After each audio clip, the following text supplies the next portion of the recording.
sommes dans l'époque de l'immédiat, de l'information fast-food, déjà mâchée, déjà digérée, et bien sûr dans l'ère du divertissement superflu pour masquer l'essentiel. Crise financière, crise sociale, crise alimentaire, crise écologique, crise énergétique, crise économique, crise de confiance, crise de défiance. Tout ceci noyé dans un flot continu de distractions et d'informations toutes plus stériles les unes que les autres. Enfermé, monde stéréotypé. On se donne de moins en moins de liberté, tu sais. Contrariés, facilement choqués et renfermés dans leurs idées. Certains aspects restent bien ancrés et ne veulent pas évoluer. Certaines injustices restent impunies et ça convient bien à certaines personnes mal intentionnées.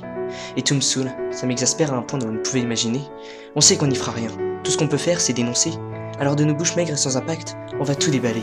Sans polémiquer, on ne fera que constater. Un gamin jeté à la rue, vivant son exil forcé, comme une peine à perpétuité. Son rejet énoncé comme une peine, déchirant son cœur pourtant ses parents. Il les aime, alors pourquoi ne peut-il pas vivre sous le même toit? La sentence est tombée, il est déclaré gay. Comment faire dans cette impasse avec tous ces gens qui s'amassent, lui jetant des pierres, le pointant du doigt comme s'il était un monstre de cinéma? Et le racisme, on a beau en parler, il y aura pourtant toujours des éducations drastiques, sans aucune différence tolérée. Ce qui n'est pas comme eux ne mérite pas d'exister. C'est puéril, comme si leur rêve était de pouvoir se cloner. Pense à cet enfant dénigré par toute cette société. Tu sais, cette couleur, il l'a pas choisie. S'il l'aurait pu, il l'aurait changé. Alors harcelé, jugé et sous-estimé pour avoir eu des yeux fripés ou la peau basanée. C'est moche, c'est lâche. C'est tout ce que certaines personnes savent faire le mieux. Critiquer. Et puis, pendant qu'on y est, parlons politique. Tu votes à droite ou à gauche? Bourgeois en mocassin ou bobo un peu trop humain? Tant de clichés, on devrait juste arrêter de se voiler la face. Nos politiques trichent, mentent, et on est juste bon à regarder. Arrêtons donc de nous lamenter, de se cacher, agissons. L'homme est capable, alors pourquoi se laisser diriger par des incapables? Il y a l'argent aussi. Parlons de l'argent. Ah, l'argent qui prend le pas sur l'humain. On préférera jamais aider ceux dans le besoin à une paire de loups boutins. Ça te rend égoïste, t'en veux toujours plus et tu passes à côté des choses vraies. Ça te rend parano, tu veux pas qu'on te le pique. Tu tiens tellement à ces billets. Il t'omnibule et t'en faire n'importe quoi. Tu te demandes même pourquoi t'es comme ça. Tu te reconnais pas. Il t'assombrit et ça se voit aujourd'hui. Car tout s'achète, tout passe par lui ces temps-ci. Même certains plaisirs de la vie. Problème, pour les assouvir, certaines personnes doivent subir. Celle qu'on surnomme la pute, qui traîne ses escarpins de noir dans le voyage sale et délabré. Une passe à 50 balles, plus courte que tendre, les mains rugueuses, indélicates qui l'assaillissent et l'enchaînent à sa prison maudite. Les escarpins sont fatals. Ils ramènent Cendrillon vers sa piole sale. Mais s'il y aurait que ça.